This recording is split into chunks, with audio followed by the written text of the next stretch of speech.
Sequence series कल हम लोगों ने किया था, उसके कुछ क्वेश्चंस जो कि आई कैप का जो एडिशनल प्रैक्टिस क्वेश्चन है उसके अंदर से कुछ क्वेश्चंस मैंने सेलेक्ट किए, वो हम डिस्कस करेंगे और फिर उसके बाद हम लोग अगले चैप्टर की तरफ मूव करेंगे। कुछ सवाल ये नहीं कि उसमें हम मजीद कर लेंगे सीक्वेंस एंड सीरीज के। कुछ क्वेश्चंस है जो मैंने हाईलाइट किए। क्वेश्चन नंबर 24 है, the first two terms of an AP are identical to the first two terms of GP. सही है, एक अर्थमेटिक प्रोग्रेशन की पहली दो टर्म्स वही है जो कि ज्योमेट्रिक प्रोग्रेशन की पहली दो टर्म्स है। ये हो सकता है, इट इज पॉसिबल। देखें फॉर एग्जांपल, अगर एक अर्थमेटिक प्रोग्रेशन है 5 10, तीसरी इसमें आपको पता है 15 होगी, तो ये हमारी अर्थमेटिक प्रोग्रेशन है।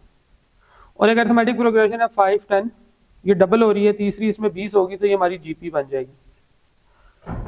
ठीक है, तो अर्थमेटिक दो टर्म से, इसीलिए मैंने आपको कल बताया था कि दो टर्म्स से पता नहीं चलता कि ये अर्थमेटिक है या ज्योमेट्रिक है या कोई और है, इसलिए हमें ये आइडेंटिफाई करना जरूरी है। कम से कम 3 टर्म्स होंगी तो फिर हमें पता चलेगा कि ये एक अर्थमेटिक प्रोग्रेशन है, ज्योमेट्रिक प्रोग्रेशन है या क्या है। बहरहाल सवाल ये है, वो कहता है कि एक अर्थमेटिक सीक्वेंस की पहली दो टर्म्स वही है जो ज्योमेट्रिक प्रोग्रेशन की पहली दो टर्म्स है। The third term of the GP is 20 ओले, ये तो वही लग रही है जो मैंने अभी एग्जांपल के तौर पे ली। The third term of the GP is 20 and the second term of AP is 10। लो जी, ये तो वही पहुंच गए जहां पे, वहीं पे पहुंच गए मैंने एग्जांपल के तौर पे लिया था। उसने कहा जी fourth term of AP find out करें। ठीक है, ये सवाल तो वही नहीं जो मैंने एग्जांपल दी थी, बाय चांस वही सवाल है। तो फर्स्ट टर्म जो है वो इसकी 5 है, दूसरी 10 है, तीसरी 20 है। ये तो ये ज्योमेट्रिक प्रोग्रेशन बन रही है। फर्स्ट टर्म 5 है, दूसरी 10 है, तीसरी 15 है, ये अर्थमेटिक प्रोग्रेशन बनती है। उसने कहा कि अर्थमेटिक प्रोग्रेशन की फोर्थ टर्म फाइंड आउट करें, तो ये जनाब हमारी बनती है 20। तो आंसर तो है हमारा 20। तो वो बाय चांस ही मैंने बस ये सवाल अभी क्विकली गो थ्रू किए थे, तो मैंने ये हाईलाइट किया हुआ था कि ये सवाल मैं करा दूंगा, लेकिन अब वो सवाल वही हो गया जो कि मैंने एग्जाम्पल पे आपको समझाया था। तो हम ये 26 नंबर क्वेश्चन करते हैं, इसमें देख लेते हैं। या चले लेट्स सपोज हम कहते हैं कि हमें ये नहीं पता, ये एग्जाम्पल वही जो अभी मैंने ली है ये वो नहीं ली, और इसको अगर सॉल्व करना हो तो क्या होगा। हम कहते हैं जनाब first two terms of AP are identical. मैं कहता हूँ जी फर्स्ट टर्म है एक्स और वाई, तो मेरी अर्थमेटिक प्रोग्रेशन ऐसे बनेगी एक्स और वाई। और मेरी ज्योमेट्रिक प्रोग्रेशन कैसे बनेगी, एक्स वाई और थर्ड टर्म। उसने ये कहा है the third term of GP is 20, वो कहता है ये वाली वैल्यू 20 है, and the second term of AP is 10, AP की सेकंड टर्म 10 है। इसका मतलब है ये भी 10 ही होगी। और अब वो कह रहा है कि ये बताएं कि ये वाली वैल्यू क्या होगी। अगर हमें ये पता चल जाए ना x कितना है, तो हम यहां से अर्थमेटिक प्रोग्रेशन जो है ये पूरी चला सकते हैं। तो क्योंकि ये जीपी है 20 में को 10 कर रहे हैं, तो फिर 10 को हाफ करना होगा, तो ये आएगा 5। इसका मतलब है कि ये 5 है। जब ये 5 है तो ये भी 5 है। और ये क्योंकि अर्थमेटिक प्रोग्रेशन है, 5 में 5 जमा करें तो 10 आता है, 10 में 5 जमा करेंगे 15 आएगा, 15 में 10 जमा करेंगे तो 20 आएगा। ये चीज हमने फाइंड आउट करनी थी। तो ये है इसको फाइंड करने का तरीका, इस तरह से अगर वो कहता है। सिंपल फार्मूले से किया जा सकता है, लेकिन आपके पास हर सीक्वेंस के अंदर वैल्यूज नहीं है। कौन सा फार्मूला लगाते हैं हम, एपी वाला फार्मूला लगाते हैं फोर्थ टर्म का, a n is equal to A1 plus 4D, यही लगाते हैं ना आप। जब आपका ये सवाल शुरू हुआ था तो आपके पास जो डाटा था वो कुछ इस तरह से था। आपको नहीं पता था फर्स्ट टर्म क्या है, फर्स्ट टर्म की जगह आपने x लिखा हुआ था। आपको नहीं पता था सेकंड टर्म क्या है, सेकंड टर्म की जगह यहाँ पे 10 आ रहा था। और आपको ये थर्ड टर्म 20 पता थी, ये नहीं पता थी। अब यहाँ पे ना A1 पता है ना कॉमन डिफरेंस पता है, कॉमन रेशो पता है आपको, क्योंकि दो कंसेक्टिव टर्म सीक्वेंस की ज्योमेट्रिक सीक्वेंस की थी। तो ये फार्मूला हम उस वक्त नहीं लगा सकते थे जो आप कह रहे हैं ना फार्मूला लग सकता था। हमें ऐसे ही करना होगा कि पहले हम 10 और 20 को देखेंगे और x निकालेंगे। ये x क्या है जी, ये है 5, इसको ये भी 5 ही होगा फिर, तो ये भी 5 हो गया। और ये क्योंकि उसने कहा था y ऑलरेडी हमें पता है, क्योंकि वैल्यू सेम है दोनों की, तो 5 10 हो गया, और ये 15 होगा और आगे वाला 20 होगा। इस तरह से चलना था इसने। क्वेश्चन नंबर 26 देखते हैं। The first and last term of an AP is equal in magnitude but opposite in sign. Value उनकी सेम है, साइन में फर्क है, एक x है तो दूसरी माइनस x है। The first and the last term of an AP is equal in magnitude but opposite in sign. If there are 3 terms in total, what will be the value of middle term? What will be the value of middle term? जरा गौर से देखिएगा। First करें कि हमारी first term जो है वो x है, सेकंड टर्म हमें नहीं पता क्या है, हाँ थर्ड टर्म उसने कहा है equal in magnitude but opposite in sign. तो ये सेकंड टर्म हम निकाल सकते हैं। सेकंड टर्म आपको पता है अरिथमेटिक मीन के केस में इन दोनों का अरिथमेटिक मीन होता है अरिथमेटिक सीक्वेंस के केस में। तो हम लोग कहते हैं first term plus third term divided by 2 करेंगे तो ये हमारी फर्स्ट सेकंड टर्म के इक्वल आती है। ये बात हम लोगों ने प्रॉपर्टी पढ़ी थी इनकी। तो फर्स्ट टर्म है x minus x divided by 2। x minus x कितना बचेगा? 0 डिवाइडेड बाय 2। तो 0/2 क्या होता है? Undetermined, can not be defined. Anything divided by 0, ये मुझे नहीं याद, जरा बताएं। 0/2 करके देखें क्या आंसर आता है इसका।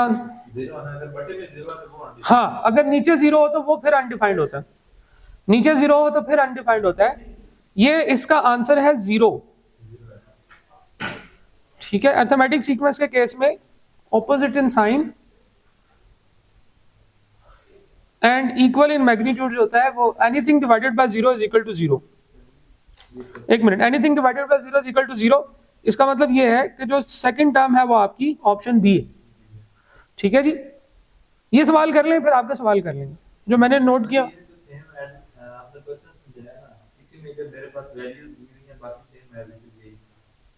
चलो दिखाओ।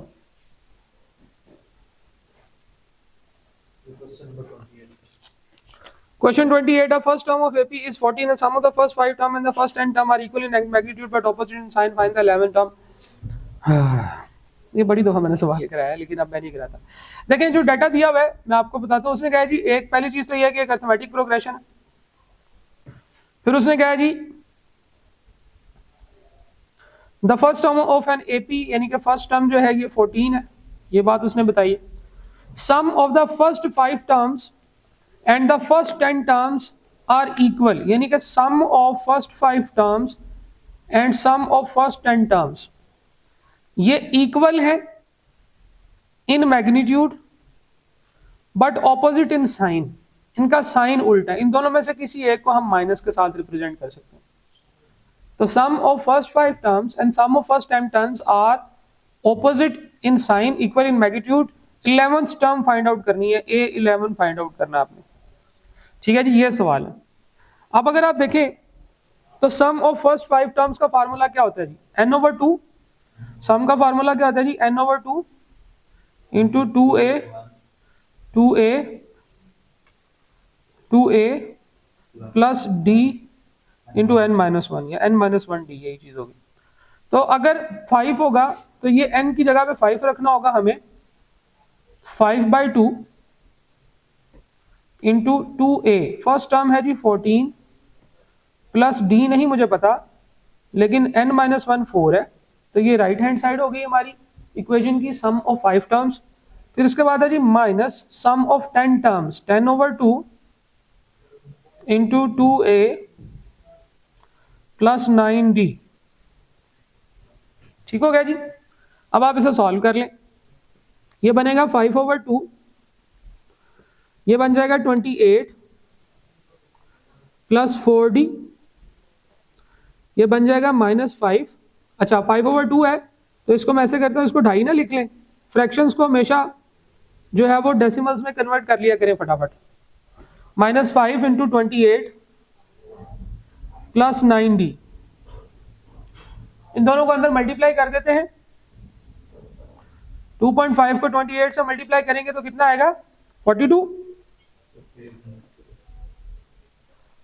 2.5 2 टाइम्स 56 और 14 70 होगा ये 70 प्लस 2.5 ज़रब 4 10d is equal to -5 into 28 कितना होता है? 140 माइनस 9d, -9 के साथ भी मल्टीप्लाई होगा, -5 9 45d। अब यहां से आप d निकाल सकते हैं, d निकालें जरा। d is equal to d कितना आएगा? -45 उधर जाके प्लस का हो जाएगा 55d, और वो 70 जो है इधर आके माइनस हो जाएगा तो -210। ठीक है जी, 55D माइनस 210। 3.818। ठीक है जी, कहीं पे हमने कोई गलती तो नहीं की कैलकुलेशन में? नहीं सर, ये डी कितना आ रहा है? 3.81। D is equal to 3.81। हम कहते हैं 10D इधर ही रह जाएगा और प्लस का 45D इधर से आएगा और इधर है माइनस 140 और दूसरा है जी माइनस 70, तो ये माइनस 210 हो जाएगा और इधर है हमारा 55D। तो D का आंसर क्या आता है जी? माइनस 3.181 माइनस 3.81, ये कॉमन डिफरेंस हो गया। अब हमने फाइंड आउट करना था क्या? 11th term. 11th टर्म का फॉर्मूला क्या होता है जी? First term plus 10D। First term है 14 प्लस 10 और D कितना है जी? D अभी हमने निकाला है माइनस 3.81। तो ये कितना बनेगा जनाब? 3.81 38.1 हो जाएगा माइनस का, उसमें से 14 माइनस करेंगे तो 24.1 माइनस का हो जाएगा। माइनस का 24.1 जो है ये हमारा आंसर आएगा। ये मुझे नहीं पता, ये हो सकता है कि कहीं पे कैलकुलेशन में कोई एरर हो गया हो या सवाल जो है वो ठीक से। 5th टर्म और 10th टर्म का डिफरेंस है ना, दिखाओ जरा सवाल दोबारा से। First term of an AP is 14, sum of the first 5 terms and the first 10 terms are equal in magnitude but opposite in sign, find the 11th term। तो ये जो है ये तो आपकी आंसर तो यही आएगा। मैंने भी क्वेश्चन ये सॉल्व किया था, मेरा सेम एज यही आंसर है। बिल्कुल ठीक है, ये ऐसे ही होगा।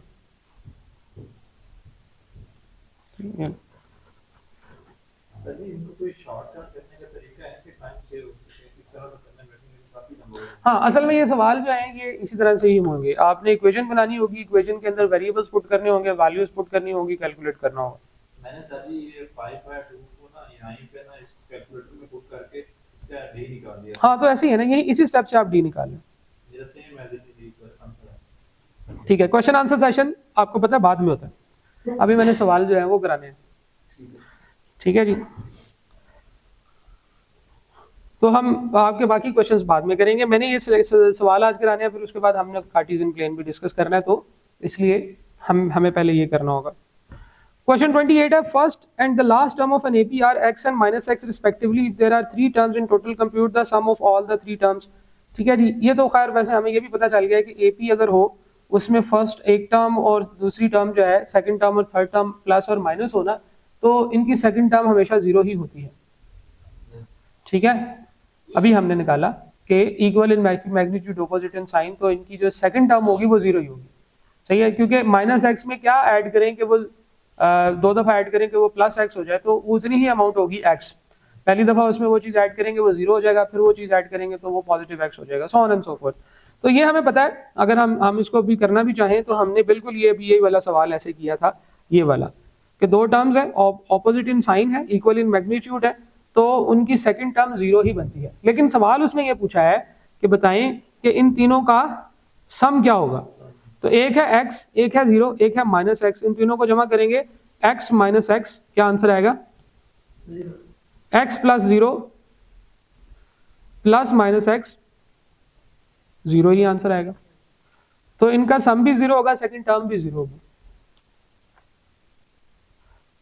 ठीक है, फिर ये एक सवाल है जी, question 35, a company is production doubles every day. हर दिन जो है उनकी प्रोडक्शन डबल हो रही है। 30 units are produce on the first day of the week, how many units will be produced in the entire week. इस तरह के सवालों में बच्चों को लगता है कि वो सम की बजाय नंबर ऑफ 7th टर्म या 6th टर्म की जो है ना वो वैल्यू कैलकुलेट करनी है। उसने पूछा है कि बताएं कि कितने यूनिट्स बनेंगे इंटायर वीक में, यानी कि पहले वीक में जो बने हैं वो, दूसरे वीक में जो बने हैं वो, दूसरे दिन, तीसरे दिन, चौथे दिन, 5वें दिन और छठे दिन। नॉर्मली जो है ये इस तरह से जमा करके फाइंड आउट करना है। 6th टर्म फाइंड नहीं करनी, 6th टर्म फाइंड आउट नहीं करनी, सम ऑफ 6 टर्म्स फाइंड करने। वीक के अंदर 7 दिन होते हैं, एक दिन छुट्टी होती है। अगर उसने हमें ना बताया हो कुछ भी तो वीक की सेटिंग यही होगी, 6 दिन काम, 1 दिन छुट्टी। लेकिन अगर वो कह दे कि पूरा 7 दिन का काम है तो फिर हम लोग जो है वो उसको पूरे 7 दिन की कैलकुलेशन करेंगे। तो इसमें सम ऑफ 6 टर्म्स फाइंड आउट करना है। तो फिर 6 वाले को टिक करना चाहिए, 7 वाले को नहीं टिक करना चाहिए। यही मैं बता रहा हूं कि इंटायर वीक से मुराद है 6 + 1। हाँ, अगर वो ये कहता है कि पूरा वीक काम हो रहा है, अब मुझे नहीं पता इसका सोल्यूशन क्या है, लेकिन अगर वो ये कहता है कि पूरा वीक काम होता है, छुट्टी नहीं होती, तो फिर हम 7 दिन करेंगे। अदरवाइज वीक की जो नॉर्मल सेटिंग है वो 6 + 1 है, 6 दिन काम 1 दिन छुट्टी, ठीक है, जो नॉर्मल सेटिंग। अगर लिखा हो कि पूरा हफ्ता काम होगा तो फिर हम लोग इसको 7 + 1 के साथ, 7 + 0 के साथ कर सकते हैं, ठीक है जी। नेक्स्ट क्वेश्चन है, a ball is thrown down vertically from a height of 4 feet. Each time it hits the floor, it bounce back to 75% of the height it fell from. ये बाउंस होती है, दोबारा 75% हाइट पे जाती है, फिर नीचे गिरती है, फिर दोबारा बाउंस होती है, तो अपने पीछे वाली हाइट का जहां से गिरी थी उसके 75% पे जाती है। Calculate the distance covered by the ball till it hits the floor. अच्छा, इसमें नॉर्मली हम लोग सम ऑफ ज्योमेट्रिक सीक्वेंस लगा लेते हैं, लेकिन इसमें जो है ना थोड़ा सा जो है वो गेम है, वो ये है कि जब वो नीचे गिरती है, एक दफा उठती है, फिर उसके बाद जब वो दोबारा नीचे गिरती है, तो ये बेसिकली ये डबल करती है ये वाली साइड। ये इसमें एक दफा काउंट होगी जो पहली दफा का फॉल है, उसके बाद हर राइज एंड फॉल 2 दफा काउंट होगा। सही है जी। तो इसका मतलब ये है कि पहली दफा जब वो गिरी तो उसने कितना 4 फीट की हाइट से गिरी, उसके बाद जब ये बाउंस करेगी तो 3 फीट की हाइट तक जाएगी, फिर दोबारा ये गिरी तो फिर ये 3 फीट नीचे आएगी, और उसके बाद जब दोबारा बाउंस करेगी तो 3 फीट का 75% जाएगी। 3 फीट का 75% कितना होता है? 2.25। तो ये 2.25 तक जाएगी, फिर दोबारा ये नीचे आएगी, तो फिर दोबारा 2.25 जो है ये हाइट करेगी। नॉर्मली लोग इसको एक ही काउंट कर लेते हैं, लेकिन हमें इस तरह की राइज एंड फॉल में राइज भी काउंट करने हैं, फॉल भी काउंट करने हैं, ठीक है। तो इस केस में हमें यह देखना होगा कि हमने कौन कौन सी अमाउंट कैलकुलेट करनी है। देखें, हमें फॉल 1 कैलकुलेट करना है, फॉल 2 कैलकुलेट करना है, फॉल 3 कैलकुलेट करना है और फॉल 4 कैलकुलेट करना है, ठीक है जी।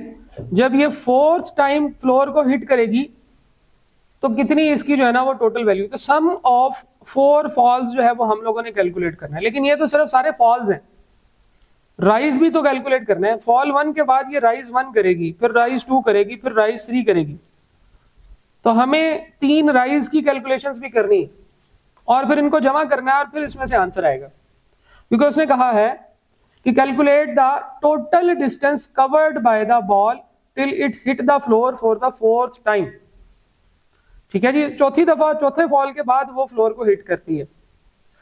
पहला जो फॉल है वो 4 पे आएगा, 4 फीट फॉल कर कैलकुलेट करेगी। अब क्योंकि ये छोटी सी अमाउंट्स है, इनको ऐसे भी सीधा भी कैलकुलेट किया जा सकता है। दूसरा फॉल इसका जो है वो 3 फीट का, ये दोबारा दूसरी दफा डिस्टेंस तय करेगी क्योंकि वो 75% है 4 का। तीसरा है जी 2.25 जो कि 75% है 3 का, और उसके बाद चौथा फॉल जो है वो उसका कितना डिस्टेंस फॉल करेगा, 2.25 का 75% ले सकते हैं, 2.25 मल्टीप्लाई बाय 0.75,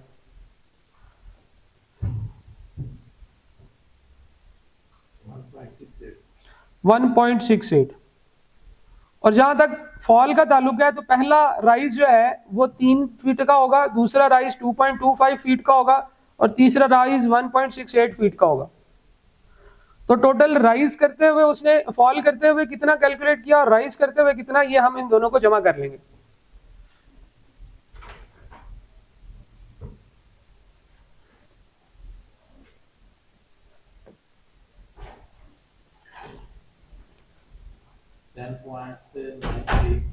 ये है टोटल राइज इसका, फॉल 1 2 3 4 10.93, और टोटल 3 दफा राइज किया इसने, 3 2.25 और 1.68,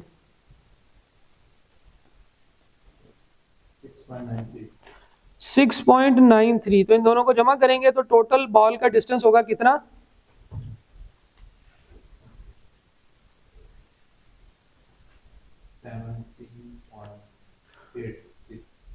17.86 feet.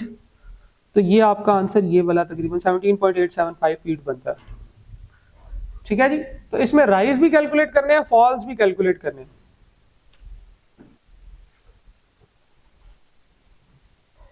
Next question, a company's profit is increased at 30% every year, increasing at 30% every year, हर साल 30% इंक्रीज हो जाता है। तो परसेंटेज का जो इंक्रीज होता है ये हमें पता है ये ज्योमेट्रिक सीक्वेंस में आता है, और इंक्रीज के अंदर हमने कहा था कि 30% है, तो इसका मतलब ये है कि हमें 1 में ऐड करना है 30%, तो हमारे पास कॉमन रेशियो निकल आएगी 1.30 की। If the first year's profit is represented by A, in which year the company will make a profit of 1.69 times of the first year's profit? ठीक है जी, फर्स्ट ईयर के प्रॉफिट का 1.69 किस साल में ये बनाएगा? अच्छा, इस क्वेश्चन को जरा गौर से पढ़ना है आपने। उसने कहा जी कि 30% है, ये तो हमें पता चल गई है कॉमन रेशियो है। वो कहता है कौन सा साल ऐसा होगा जिस साल उस एक साल का प्रॉफिट 1.69 टाइम्स होगा इनिशियल प्रॉफिट के, 1.69 टाइम्स होगा इनिशियल प्रॉफिट के। उसने ये नहीं कहा कि कुछ टाइम पीरियड का टोटल बताएं कि कितने सालों में टोटल इससे इंक्रीज कर जाएगा। तो बेसिकली हमने एक सीक्वेंस के अंदर टर्म फाइंड आउट करनी है, कौन सी टर्म ऐसी होगी जिसमें के आपका अगर फर्स्ट टर्म जो है वो आप x रखें तो nth टर्म आपकी 1.69x कौन से साल में जाके बनती है, आपने n फाइंड आउट करना है। फर्स्ट टर्म को x रखें, उसने कहा फर्स्ट ईयर की वैल्यू का 1.69 किस साल जाके बनता है, यह आपने फाइंड आउट करना है। और ये एक ज्योमेट्रिक सीक्वेंस है, क्यों? क्योंकि 30% का इंक्रीज है। ज्योमेट्रिक सीक्वेंस में nth टर्म का फार्मूला क्या होता है जी? nth term is equal to first term multiply by r raise to power n-1। nth term है 1.69x, फर्स्ट टर्म है खाली x multiply by r raise to power n-1। ये हमने फाइंड आउट करना है n-1। यहां से x से कट सकता है, r की क्या पावर लें n-1 के 1.69 आए। तो यहां से आप कैलकुलेटर की मदद से जो है वो r कैलकुलेट कर सकते हैं। r का आंसर भी तो है 1.30, तो n कैलकुलेट कर सकते हैं। n बताएं जरा क्या आता है इसका आंसर? कैलकुलेटर ने सो जाना है। मैं आपको बताता हूं, जब आप एक दफा सारे वेरिएबल्स प्रेस करते हो ना, जब आप आल्ट और इक्वल टू प्रेस करते हो, उसके बाद एक और दफा इक्वल टू प्रेस करना होता है। दूसरी दफा इक्वल टू प्रेस करने से पहले इनमें से जिस ऑप्शन पे आपको सबसे ज्यादा शक है वो एंटर कर दो, ठीक है? क्योंकि कैलकुलेटर क्या करता है, जो वैल्यू आप देते हो ना यहाँ पे दूसरी दफा इक्वल टू देने से पहले, वो उससे कैलकुलेशन स्टार्ट करता है, पहले वो इक्वेशन को सॉल्व करता है। ये कैलकुलेटर का ये जो इक्वेशन कैलकुलेट करने का फंक्शन है ना, ये बड़ा इंटरेस्टिंग है। उसको नहीं पता इसका क्या आंसर है, कंप्यूटर को कभी भी पता नहीं है कि 2 + 2 क्या है, वो हमेशा इसको परफॉर्म करता है। 3 पुट किया था, 3 आ गया, तो 3 ही आंसर होगा। ये जरूरी नहीं है कि जो आपने पुट किया है वही ठीक आंसर हो, लेकिन इधर देखो जरा, मैं तुम्हें बताता हूँ। जब तुम इक्वेशन को एंटर करते हो ना, तो x का कैलकुलेटर क्या करता है, उसमें ना अपनी एक x की वैल्यू रख के देखता है और उससे निकालता है लेफ्ट हैंड साइड और राइट हैंड साइड का आंसर क्या आता है। और अगर वो आंसर जो है वो मैच ना करे तो वो फिर किसी और वेरिएबल की तरफ जाता है, उससे थोड़ा सा बढ़ा के वेरिएबल चेक करता है। अगर उसका आंसर देखता है, वो कंपेयर करता है कि अच्छा ये जो आंसर है पहले वाले से ज्यादा डिफरेंस कर गया कि कम डिफरेंस कर गया। इसको ट्रायल एंड एरर कहते हैं। तो कैलकुलेटर इक्वेशन को ऐसे सॉल्व करता है कि वो उसमें अपनी वैल्यूज पुट करता है। अच्छा, अब उसको पता चला कि यार मैंने पहले 4 रखा था, अब मैंने 5 रखा है, तो आंसर और बड़ा हो गया। तो कैलकुलेटर कहता है अब उस तरफ नहीं जाना, मैं पहले 4 था, अब मैं 3 रख के देखता हूँ क्या इन दोनों लेफ्ट हैंड साइड और राइट हैंड साइड का डिफरेंस बराबर होता है कि नहीं। तो वो आहिस्ता आहिस्ता बराबर होता चला जाएगा। अच्छा, फिर अगर वो 4 रखता है और आंसर ज्यादा आता है, 3 रखता है तो आंसर माइनस में चला जाता है, तो फिर वो 4 और 3 के दरमियान की वेरिएशंस को चेक करना शुरू कर देता है। वो एक एक करके वैल्यूज पुट करता रहता है अनलेस के लेफ्ट हैंड साइड और राइट हैंड साइड का आंसर बराबर ना आ जाए। कभी कभार आपने ये भी देखा होगा कि लेफ्ट हैंड साइड और राइट हैंड साइड में L-R करके वो डिफरेंस बताता है, वो 0 पॉइंट समथिंग करके 10⁻⁻ माइनस में इतना में होता है। वो कहता है कि यार जो मर्जी वैल्यू पुट करके मैंने देख ली है, इसका आंसर एग्जैक्ट 0 नहीं हो रहा। तो कैलकुलेटर क्या करता है, कैलकुलेटर आपने जो वैल्यू प्रोवाइड की होती है ना, उस वैल्यू से स्टार्ट करता है। अगर हम उसे स्टार्टिंग पॉइंट अच्छा दे देंगे ना, तो वो क्विकली आंसर निकाल लेगा। अगर हम स्टार्टिंग पॉइंट उसको 10,000 दे दें, वो पागल हो जाएगा। 10,000 से कैलकुलेशन करता करता नीचे आता 3 तक पहुंचते जो है ना वो सड़ जाएगा। सड़ेगा तो खैर नहीं, लेकिन ये है it will take more time. तो जनाब, जब आपने दूसरी दफा इक्वल टू प्रेस करना होता है ना, उससे पहले आप उसको वहां पे कोई ऐसी वैल्यू दे दिया करें जो आपको शक है कि ये आंसर हो सकता है, वहां से कैलकुलेटर अपनी वर्किंग स्टार्ट करता है।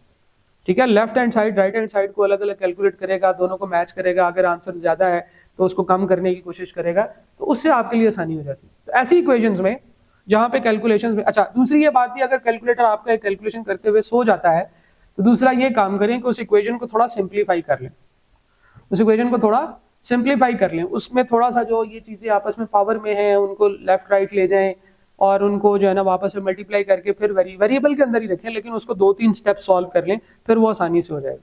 सर इसमें ज्यादा जो कैलकुलेटर देर से आंसर देता है वो पावर में देता है, पावर का देता है ना, तो पावर को जो है वो आप लॉग में ले जाए, पावर को लॉग में ले जाए, हाँ हाँ, तो वो उस तरह से कर लें, वो भी आसानी से हो जाएगा। दोनों साइड पे लॉग देके पावर पावर लॉग के साथ मल्टीप्लाई कर देता हूँ। ठीक है, यानी कि मैं इसको यहाँ से ऐसे करता, मैं अगर दोनों साइड पे लॉग लेता तो मैं कहता log of 1.69 is equal to n-1 into log of 1.30। मैं इसको मजीद सिंप्लीफाई कर सकता था, n-1 इधर ही लेने देता है, कहता log of 1.69 log of 1.69 divided by log of 1.30। ये माइनस का n जो है n-1 ये भी इधर ला के मैं +1 कर देता हूँ, तो log of 1.69 divided by log of 1.30 is equal to n, ये पुट करता तो आंसर, हाँ क्योंकि log जो है इसकी कैलकुलेशन करते हुए वो उसको थोड़ा राउंड कर देता है आंसर को। ठीक है, 0.3 नहीं, इतना ज्यादा फर्क नहीं आएगा, 0.299 या 0.311 इस तरह से आना चाहिए। log 1.69 divided by log 1.30।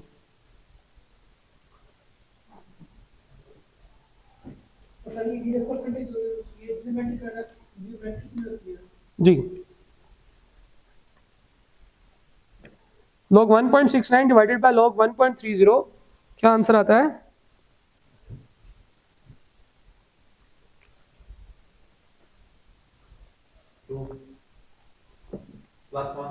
+1 3 हो गया। ठीक है, तो ये जनाब इस तरीके से हम इसे कर सकते हैं। वैसे कैलकुलेटर के अंदर ही आप इसको करके देखें, स्टार्टिंग पॉइंट उसको दे दिया करें कोई एक ऑप्शन, वहां से वो चल पड़ेगा।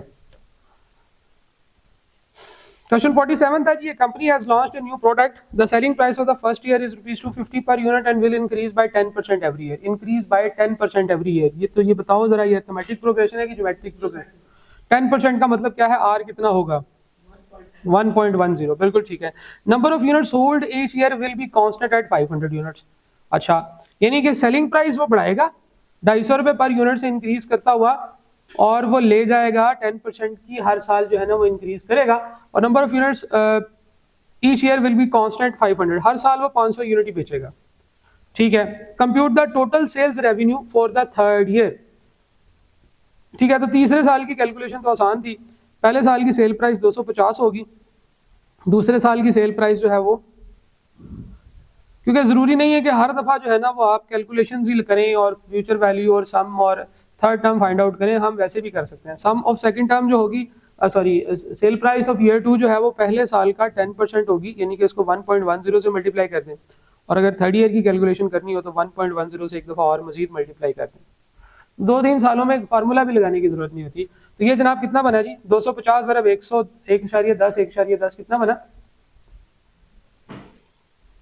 और अगर इसी के साथ अगर मैं मल्टीप्लाई कर दूंगा कि हर साल उसने कांस्टेंट 500 यूनिट ही सेल किए हैं, तो मेरे पास टोटल जो है वो रेवेन्यू आ जाएगा। ठीक है, इसको 500 से मल्टीप्लाई करते हैं तो मेरे पास टोटल रेवेन्यू आ जाएगा, क्योंकि उसने कहा है कि हर साल नंबर ऑफ यूनिट्स जो है वो तो चेंज नहीं होते। 1,51,250। अगर फर्ज करें वो ये कहता कि सेल प्राइस 10% इंक्रीज कर रही है और नंबर ऑफ यूनिट सोल्ड जो है ये 20% इंक्रीज कर रहे हैं। अब टोटल रेवेन्यू बताएं। आपको पता है टोटल रेवेन्यू जो है वो कैसे आता है, टोटल रेवेन्यू आता है sale price multiply by quantity sold. Sale price जो है उसमें क्या है, सेल प्राइस पहले साल की 250 है, इसे 1.10 से मल्टीप्लाई करें दूसरे साल की सेल प्राइस आ जाएगी, और 1.10 से मल्टीप्लाई करें तीसरे साल की सेल प्राइस आ जाती है। तो ये तीसरे साल की सेल प्राइस है, इसको क्वांटिटी से मल्टीप्लाई करते हैं, पहले साल की क्वांटिटी 500 है, दूसरे साल की क्वांटिटी 1.20 करने से आ जाएगी, और तीसरे साल की क्वांटिटी इस पूरे आंसर को 1.20 से करने से आ जाती। तो एक ही लाइन में ये है हमारी ईयर 3 की सेल प्राइस, ये है हमारी ईयर 3 की क्वांटिटी सोल्ड। ठीक है, तो हम लोग इनको आपस में मल्टीप्लाई करके तो आंसर निकाल सकते हैं 250 अरब 1.10 अरब 1.10। इवन ये ब्रैकेट्स की भी कोई जरूरत नहीं है, सारों को आपस में सीधा सीधा मल्टीप्लाई कर दो, आपका आंसर आ जाएगा, क्योंकि चीजें आपस में मल्टीप्लाई हो रही है। तो ब्रैकेट के अंदर हो या बाहर मैटर नहीं करता। हाँ, ब्रैकेट के अंदर बाहर कहीं प्लस माइनस का साइन होता तो फिर जो था वो आंसर में फर्क आना था। तो 250 ज़रब 1.10 ज़रब 1.10 ज़रब 500 ज़रब 1.20 ज़रब 1.20, ये सारा हमारा आ जाना था। आंसर कितना है? 2,70,000। लेकिन ये क्योंकि उसने हमसे पूछा नहीं था इसलिए ऑप्शंस में हमें नजर नहीं आएगा। ऑप्शन में उसने हमें ये कहा था कि भाई सिर्फ सेल प्राइस 10% इंक्रीज हो रही है, क्वांटिटी हमारी फिक्स है। तो हमने सेल प्राइस को 250 को मल्टीप्लाई किया 1.10 से, तो दूसरे साल की आ गई, 1.10 से मल्टीप्लाई किया तीसरे साल की सेल प्राइस आ गई, और इसको 500 से मल्टीप्लाई कर दिया तो हमारे पास ये आंसर आ गया। तो ये लॉन्ग मल्टीप्लिकेशन जो है ना, ये आपको कॉस्ट के अंदर बड़ा हेल्प करेंगी अगर आप इसका कॉन्सेप्ट यहाँ पे बिल्ड कर लेते हैं। चीजों को आपस में मल्टीप्लाई करना है तो आपके पास नई वैल्यू आती है। ठीक है जी। नेक्स्ट क्वेश्चन है, the first two term of AP are at the ratio of 2:3। पहली दो टर्म्स में जो रेशियो है वह 2:3 की है। ठीक है, which two of the following statement about this AP are correct. पहली जो है वो 2 होगी, दूसरी 3 होगी, यहां पहली 4 होगी तो दूसरी 6 होगी। इस तरह का इनका आपस में रिलेशन है। तो इसके बारे में कहता है कि इसके बारे में बताएं कोई और बात जो आपको इन ऑप्शंस में ठीक लग रही हो। First term is 2-3 times of the second term. पहली जो टर्म है वो दूसरे से 2/3 है। पहली जो टर्म है वो दूसरे से 2 टर्म है। First term this times of second term, यानी कि फर्स्ट टर्म को ऊपर रखें, सेकंड टर्म को नीचे रखें, तो क्या 2/3 आंसर आता है? जी हाँ। तो first term is 2/3 of second term. सही है। जैसे आपको मैं कहता हूं जी आपके पास भी कुछ पैसे हैं, मेरे पास भी कुछ पैसे हैं। आपके पास जितने पैसे हैं वो मेरे पैसों का कितने टाइम्स हैं, कितने परसेंट है। तो आपके पैसे ऊपर रखूंगा मैं, फर्ज करें आपके पास 100 रुपए है, मेरे पास 50 रुपए, तो आपके पैसे मेरे पैसों का 2 टाइम्स हैं। ठीक है, लेकिन मैं अगर अपने पैसे ऊपर रखता हूं और आपके पैसे नीचे रखता हूं तो ऊपर वाले को हम इन टर्म्स ऑफ नीचे वाला काउंट करते हैं। तो you have twice from me, आपके पास मेरे से डबल पैसे हैं और मेरे पास आपसे हाफ पैसे। ठीक है जी, 1/2 टाइम्स। तो अगर मैं कहूंगा कि आपके पास कितने पैसे हैं तो मेरे से डबल है, your in comparison of me, तो मैं नीचे हूं। ठीक है, जिस चीज को दूसरे के साथ कंपैरिजन करना होता है वो नीचे होता है। जैसे हम इंडेक्स नंबर में करंट ईयर को पिछले साल से कंपेयर करते थे तो पिछला साल नीचे होता था। इसी तरह से जो चीज नीचे होगी उसमें हम बताएंगे in comparison to that value, ये वैल्यू इतनी है। आपके पैसे 100 रुपए और मेरे साथ कंपैरिजन हो रहा है तो आपका मेरे से पैसे डबल है आपके पास। लेकिन अगर मेरे पैसों का आपसे कंपैरिजन हो रहा होगा तो मेरे पास आपसे आधे पैसे, हाफ टाइम्स। तो ये यहाँ पे भी ऐसे ही है कि जब किसी चीज को किसी और के साथ कंपैरिजन करना होता है तो जिस चीज से कंपैरिजन कर रहे होते हैं उसको नीचे रखना होता है। तो यहाँ पे कंपैरिजन है सेकंड टर्म के साथ फर्स्ट टर्म का। तो फर्स्ट टर्म आप ऊपर रखेंगे, सेकंड टर्म आप नीचे रखेंगे, 2/3। तो ये ऑप्शन ठीक है। Second term is 2/3 time of the first term. जी नहीं, सेकंड टर्म तो बड़ी है। 2/3 का मतलब है कि वो सेकंड टर्म फर्स्ट टर्म से छोटी है, ऐसा नहीं है। सेकंड टर्म जो है वो बड़ी है। तो ये मैं दूसरी ऑप्शन देख रहा हूँ, दूसरी ऑप्शन में जो है ना वो गलती है, वो वही गलती है जो अभी हम लोगों ने ये अभी डिस्कस किया है कि मेरे पैसे आपसे हाफ है, आपके पास डबल पैसे हैं मेरे से, लेकिन मेरे पास जो पैसे हैं एज कम्पेयर टू योर, मेरे पास हाफ है आपकी निस्बत। नहीं, जरूरी नहीं है। देखे ना, जब उसने कहा first term in comparison of second term, तो जिसके साथ कंपेयर करते हैं वो नीचे लिखा होता है। सही है यार, लिखा तो हुआ है। ये देखो, first term in is this times of second term. Of का मतलब ही है कि ऑफ के बाद जो लिखा होता है उसके साथ कंपैरिजन कर रहे होते हैं। ये ऑफ का मतलब है, ये जो आप कह रहे हो ना लिखा नहीं हुआ, ये लिखा हुआ है, ऑफ के वर्ड से लिखा हुआ उसमें कि फर्स्ट टर्म कितने परसेंट है सेकंड टर्म का, ये कितने टाइम्स है सेकंड टर्म का। ठीक है। Second term is 2/3 time of the first term, जी नहीं। First term is 3 second of time of the second term, ये भी गलत है। ऑफ लिखा होगा ना, ऑफ, ऑफ के बाद नीचे वाली चीज लिखी होगी, तो जो नीचे लिखना है वो। फिर ऑफ द फर्स्ट टर्म है 3 सेकेंड, ये भी गलत है। Second term is 3/2 of the first term, तो ये भी गलत है। First term is 2/3 of the second term, ये बात ठीक है। एक और इंटरेस्टिंग सवाल है जी, if the first 2 terms of GP are x and y, अच्छा ये जीपी है, एक्स हो गया और वाई हो गया, what will be the third term, ये जो थर्ड टर्म है ये क्या होगी इन टर्म्स ऑफ एक्स और वाई।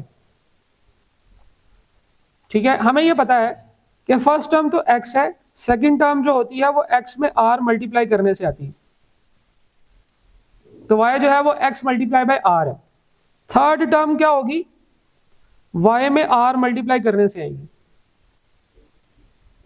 वाई जो है सेकंड टर्म है, वाई है एक्स मल्टीप्लाई बाई आर, तो मैं थर्ड टर्म की जगह पे लिख सकता हूं x multiply by r multiply by are.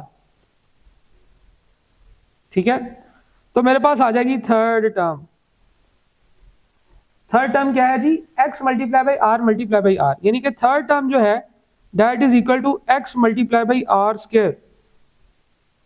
लेकिन प्रॉब्लम यह है कि आर हमें नहीं चाहिए, उसने कहा है in terms of x and y हो। जो थर्ड टर्म का आंसर है उसमें सिर्फ एक्स और वाई हो, एक्स और आर ना हो, तो हम एक्स को in terms of r find out करते हैं कि एक्स और आर का क्या रिलेशन है। ठीक है जी, तो एक्स और आर का कोई रिलेशन नहीं है, हाँ एक्स और आर और वाई का ये एक रिलेशनशिप है जो हमें नजर आ रहा है। इसमें से हम क्या करेंगे, इसमें हम लोग आर को अलग करेंगे तो आर बनेगा वाई ओवर एक्स, और ये आर का आंसर हम यहां पे पुट कर देंगे, तो थर्ड टर्म आएगी x multiply by y over x whole square. अब मेरे पास थर्ड टर्म बनेगी, एक्स जो है एक्स के साथ कट जाएगा। अब बेसिकली एक्स काटने से पहले मैं ये करता हूँ, ये जो स्क्वायर है ये खोल लेता हूँ, ये x multiply by y square over x square है, तो ये एक्स एक्स स्क्वायर से कट जाएगा, हमारे पास जो आंसर आएगा that will be equal to y square over x. तो हमारे पास जो थर्ड टर्म जो है वो वाई स्क्वायर ओवर एक्स करके आएगी, तो y square over x is your answer.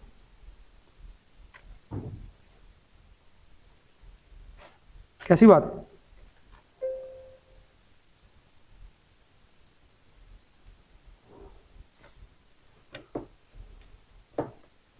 समझ आई जी। अब ये एक अलजेब्रिक मेथड है, इसी तरीके से इसको सॉल्व करना है, इसको आपने बस अब प्रैक्टिस ही करना है, प्रैक्टिस कर लीजिएगा 1-2 दफा। वैसे मेरा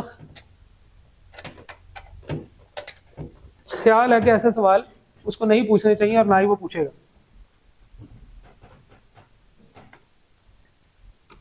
हमारी किस्मत खराब हो सकती है। हाँ, तो खराब किस्मत का भी हम लोग जो है ना वो सोल्यूशन ये कर रहे हैं कि सवाल कर रहे हैं, वरना हम ये करते ही ना। ठीक है जी, तो third term is x into y square over x, तो ये वाई स्क्वायर ओवर एक्स के इक्वल आ गया। 50 भी समझा देते हैं भाई, 50 भी समझा। 50 में क्या है, for sum to infinity common ratio can not be more than 1। बात ठीक है कि गलत है, बताया था कल, जोर जोर से चीख चीख के चिल्ला चिल्ला के बताया था कि कॉमन रेशियो अगर 1 और 0 के दरमियान में हो तो फिर सम टू इन्फिनिटी आता है। ये बात तो ठीक है, 50 इसी की बात कर रहे हैं ना, तो ये तो थ्योरेटिकल सवाल है।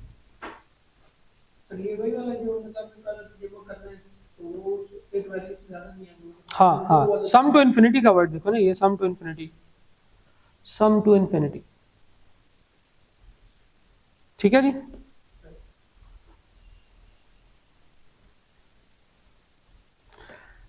ये क्वेश्चन है, the heart company limited have decided to change their mix of sale of 2 products red and blues. Red and blues बनाते हैं, sale of the blue are to gradually reduce to 0 and replace by increase of sale of reds. Blue sold in December amounting to rupees 4096 units, okay. Sales volume will half each month, half each month हो जाना, double each month हो जाना, या ये होना कि हर नई term पीछे वाली टर्म से इतने गुना हो रही है, इतने परसेंट हो रही है, ये सारे ज्योमेट्रिक सीक्वेंस होते हैं। हाफ ईच मंथ का ये मतलब है कि हर वैल्यू उसके पिछले वाले वैल्यू का हाफ है, यानी कि 50% है, 50% कम हो रही है, तो कॉमन रेशियो इसकी कितनी आएगी 0.5। ठीक है। Beginning in January, the first month when only 1 unit is sold, the first month when only 1 unit is sold will be the last month of sales of blue. 1000 units of red will be sold in January and the sales will be increased by 20% per month. Red और blues बनाते हैं, blue वो कहते हैं कि हम लोग कम करेंगे और रेड बनाया करेंगे उसकी जगह, तो ब्लूज की सेल्स जो है वो कम होगी, आहिस्ता आहिस्ता रिड्यूस करेंगे, और रेड की जो सेल्स है वो बढ़ाते चले जाएंगे। तो ब्लू के बारे में कहते हैं कि blue sold in December amounting to ₹4096, blue जो है वो हमने दिसंबर में 4096 सेल किया था। Sales volume will be half each month beginning in January, जनवरी के अंदर जो है वो हम सेल्स वॉल्यूम हाफ कर देंगे। तो जनवरी के अंदर ब्लू का सेल्स वॉल्यूम कितना होगा 4096 का हाफ, 4096 का क्या हाफ होता है 2048, 2048 जनवरी में होगा, फरवरी में इसका भी हाफ होगा, 2048 का हाफ होता है जी 1024, so on and so fourth, यानी कि फर्स्ट टर्म जो है वो हमारी है 2048 और हमारी जो कॉमन रेशियो है वो है जनाबे वाला 0.5 की, हाफ हो रही है ना, 50% जो है वो रिड्यूस हो रही है, तो 1 माइनस 50% 0.5 बनता है। या दो टर्म्स के दरमियान में से भी कॉमन रेशियो निकाली जा सकती है, common ratio is equal to 1024 divided by 2048, तो ये मेरे पास 0.5 ही आएगा। जबकि रेड की वो बात करता है the first month when only 1 unit is sold will be the last month of sale of blue, कहता है कि ये कम करते करते जब 1 यूनिट पर मंथ पे आएगा, ठीक है जी, will be the last month of sale of blue. 1000 units of reds will be sold in January. 1000 units of red will be sold in January and sales will be increased by 20%. अब इसमें जो increment है वो 20% का है, 20% increase का मतलब है कि आपकी कॉमन रेशियो होगी 1.20। सही है, तो ये आपके पास एक पैटर्न आ गया है। आपकी जो ब्लूज हैं वो जनवरी 2048 से शुरू होंगी, जनवरी की सेल 2048 है और ये रिड्यूस होते होते जिस मंथ 1 यूनिट सेल होगा ना उसके बाद हम इसकी सेल्स बंद कर देंगे, किसकी, ब्लूज की। और रेड जो है वो जनवरी में 1000 यूनिट से शुरू होगा और हर साल इसमें 1.20 का, ये भी एक ज्योमेट्रिक सीक्वेंस है, इंक्रीज आता चला जाएगा और फिर उसके बाद ये आगे बढ़ता चला जाएगा। अब पहला सवाल ये है कि how many units of blue will be sold total over a period of January to September, जनवरी से लेकर सितंबर तक में ब्लू के कितने यूनिट बेचेंगे। अब सबसे पहले देखना है फर्स्ट टर्म, तो वो तो है A1 2048, कॉमन रेशियो 0.5। उसने कहा जनवरी से सितंबर में टोटल यूनिट सेल कितने किए हैं, तो जनवरी, फरवरी, मार्च, अप्रैल, मई, जून, जुलाई, अगस्त और सितंबर, 9 महीने बनते हैं, 9 महीने बनते हैं। सम ऑफ 9 टर्म्स हमने फाइंड आउट करनी, ठीक है जी, सम ऑफ 9 टर्म्स। पहले तो हम लोग 9th टर्म फाइंड आउट कर लेते हैं A9, ये जरूरी है ताकि ये देख सकें कहीं ऐसा तो नहीं है कि हम इसमें क्रॉस कर गए हैं जो हमारी रिक्वायरमेंट थी प्रोडक्शन की। हमने कहा था कि 1 यूनिट जब प्रोड्यूस होगा तो उसके बाद हम नहीं प्रोड्यूस किया करेंगे। तो 9th टर्म होगी जनाब first term multiply by common ratio r⁻n-1। तो फर्स्ट टर्म है जनाब 2048, कॉमन रेशियो है जी 0.5, n-1 हम लोगों ने फाइंड आउट करना है, 9 - 1 8। तो 9th मंथ में हम लोग क्या बना रहे होंगे, 8 आंसर आएगा। 9th मंथ में हम 8 यूनिट बना रहे होंगे। इसका मतलब है कि अभी हमने इसकी प्रोडक्शन जो है वो खत्म नहीं की, हम लोग अभी इसकी प्रोडक्शन कंटिन्यू कर रहे हैं। तो इसका मतलब है कि सम ऑफ 9 टर्म्स हम लोगों ने फाइंड आउट करना है। सवाल ये था कि कितने यूनिट्स बेचेंगे आप ब्लू के। सम ऑफ 9 टर्म्स का formula first term into r raise to power n नीचे -1 ओवर r-1 करके होता है।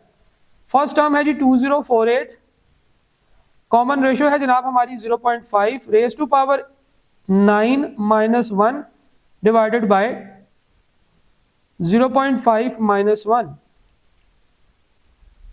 तो बताएं जी सम ऑफ 9 टर्म्स क्या आंसर आता है?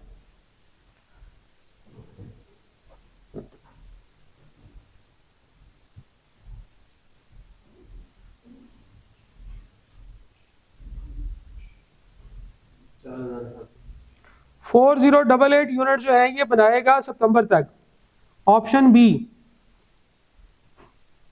ठीक है, इसी तरह से आगे भी ये वाली भी ऑप्शन है। अगला सवाल ये है, how many units of red will be sold in October next year to the nearest whole number. Next year का अक्टूबर कौन सी टर्म होगी? इस साल जनवरी से जब हम काउंटिंग शुरू करेंगे तो दिसंबर तक 12 महीने हो जाएंगे, और अगला साल अक्टूबर 10वां महीना होता है। तो जब हम अक्टूबर तक पहुंचेंगे तो हम 12 महीने जो है वो प्लस 10 महीने 22 महीने गुजार चुके होंगे। तो अगले साल का अक्टूबर जो है वो, अगले साल का जो अक्टूबर है वो 22वीं टर्म होगी। तो हमारे पास A22 हम लोगों ने फाइंड आउट करना है, जबकि first term into r raise to power n-1 होगा। फर्स्ट टर्म है रेड की, रेड का पूछ रहा है ना, तो रेड की फर्स्ट टर्म है 1000 इंटू कॉमन रेशियो है हमारे पास 1.20 रेज टू पावर 22 - 1 यानी कि 21। तो rounded to the nearest unit whole unit कितने यूनिट्स हम बनाएंगे? 1.20 multiply raise to power 21 multiply by 1000।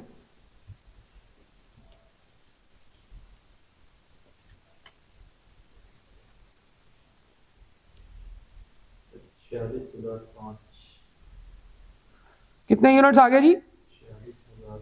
लो जी 46,005 46,005। इतने तो नहीं बनते।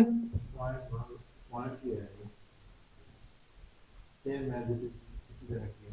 1000 को मल्टीप्लाई किया हाफ 20 इसकी पावर 21। ठीक है। How many units of red will be sold in next year to the nearest whole number. अच्छा जी, वो नेक्स्ट ईयर की को फिर करंट ईयर तो नहीं ले रहा, नेक्स्ट ईयर से मुराद कहीं 10 तो नहीं है? जरा 10 रख के आंसर कैलकुलेट करो। Raise to power 10 1.20 raise to power 10 6191। 6191। अच्छा, वो नेक्स्ट ईयर फिर इसी करंट ईयर पे ही कह रहा है। तो नेक्स्ट ईयर से उसकी मुराद है ये जो पहला साल इसका शुरू हो रहा है ना जनवरी से, जनवरी फरवरी ऑन एंड सो फोर्थ। मेरा ख्याल था नेक्स्ट ईयर वो इससे भी अगला साल कह रहा है। तो हम लोग अक्टूबर 10वां महीना जो है वो निकालेंगे तो ये आपका आंसर नेक्स्ट ईयर का 10 तक जाएगा। ठीक है, तो वो उससे तो मैच ही नहीं कर रहा 22वीं टर्म जब हम फाइंड आउट करते हैं। तो ये इस तरीके से जनाब आपका सवाल होगा। ठीक है, इसमें किसी का कोई सवाल अगर है जो मैंने क्वेश्चंस डिस्कस किए हैं, बाकी इसमें सारे इजी क्वेश्चंस थे, मैंने क्विकली इन क्वेश्चंस को गो थ्रू किया था। तो मुझे जो लगा था कि ये क्वेश्चन जो है ये आपको तंग कर सकते हैं, वो क्वेश्चंस जो हैं वो मैंने यहाँ पे सेलेक्ट किए हैं आपको कराने के लिए। और कुछ क्वेश्चंस ऐसे थे जिनमें कुछ ना कुछ अंडरस्टैंडिंग के लिए था, तो वो चाहे दिखने में ईजी थे, मैंने फिर भी आपको करा दिए। ठीक है जी, so that concludes the topic.